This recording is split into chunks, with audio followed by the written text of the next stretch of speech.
Meanwhile, tonight is not a worthy milestone. Indianapolis has recorded its 100th homicide of the year. The latest killing came late this morning in the 1900 block of Centennial Street on the city's northwest side. Now, this is near one of the zones IMPD has identified as a crime hotspot. Eyewitness News reporter Naomi Peskovitz is there tonight with more on what police are saying about what happened. Naomi?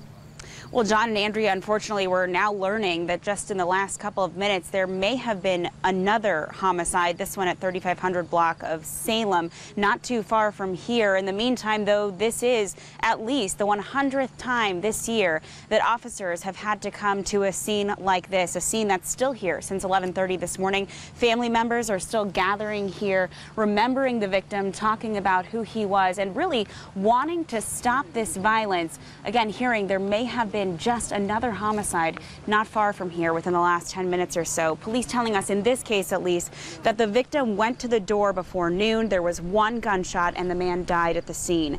They do believe that victim was targeted because there were no signs of forced entry at the door, which is why police think the victim and suspect or suspects may have known each other. We're told two sisters were home at the time and heard that gun go off. Police say with 100 or more homicides, they know there are trends and connections between the people committing these crimes. When you have these type of people in a well-populated area, very popular street, who are brazen enough to take the life of someone else, those are what we would call a menace to society, and those are the individuals we need to get off the street. It's devastating. Too many people are getting killed in this city. It don't make sense. What more can we do to solve the homicide? Police doing the best they can. The clergy doing the best they can. We got to put it together.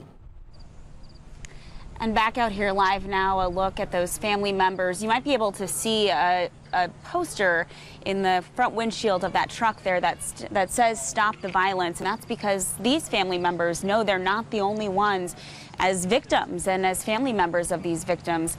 And we're still trying to gather details again on those other two instances that we've learned about. In this case, police have limited suspect information to go on right now. The witnesses did see two suspects leaving the scene of this shooting.